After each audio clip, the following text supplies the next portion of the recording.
بسم الله الرحمن الرحيم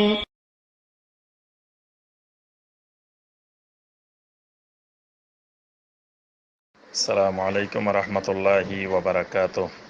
আলহামদুলিল্লাহি ওয়াহদা ওয়াসসালাতু ওয়াসসালামু আলা মান লা নাবিয়্যা বা'দা ওয়া আলা আলিহি ওয়া সাহবিহি ওয়া মান ওয়ালা। সম্মানিত ভাই ওমর ফারুক জানতে চেয়েছেন তার এক বড় ভাই পরিবারের সম্মতিক্রমে, সকলের সম্মতিক্রমে ইন্টারনেটের মাধ্যমে বিবাহ করেছেন। তো এই ইন্টারনেটের মাধ্যমে বিবাহ সহি হবে কিনা এই বিষয়ে জানতে চেয়েছেন। জি ভাই, আলহামদুলিল্লাহ। বর্তমান আধুনিক বিজ্ঞান প্রযুক্তির যুগে এটি খুবই একটি গুরুত্বপূর্ণ প্রশ্ন করেছেন। এটি জানা সকলেরই জরুরি। তো এই ব্যাপারে আমরা দুই ধরনের ফতোয়া দেখতে পাই। বিশেষ করে সৌদি আরবের ফতোয়া আল-লাজনা আদ-দায়িমা, ফতোয়া লাজনা আদ-দায়িমা থেকে ফতোয়া এসেছে যে এরকম বিবাহ বৈধ হবে না, জায়েজ হবে না। আবার শাইখ বিন বাজ রাহিমাহুল্লাহর ফতোয়া আছে যে তিনি এরকম বিবাহকে জায়েজ বলেছেন। তো এই ব্যাপারে আমরা একটু বিশ্লেষণ করলে দেখব যে বিবাহের যে আরকানুন নিকাহ, বিবাহের যে রোকন, যে ইজাব এবং কবুল, এই দুটি হলো রোকন বিবাহের। তো শর্ত হলো ইজাব এবং কবুল দুটি একই মাজলিসে হইতে হবে। মাজলিস ভিন্ন হইলে বা মাঝখানে কোনো গ্যাপ সৃষ্টি হলে সেই বিবাহ সহি হবে না।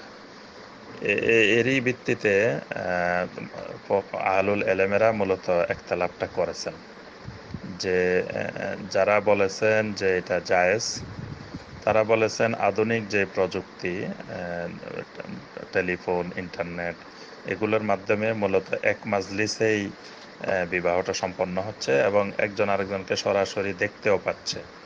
ইজাব যিনি দিচ্ছেন তার কথা যিনি কবুল করতেছেন তিনি শুনতেছেন, কবুল যিনি করতেছেন তার কথা এখানে শুনতেছেন, সাক্ষীরা শুনতেছেন।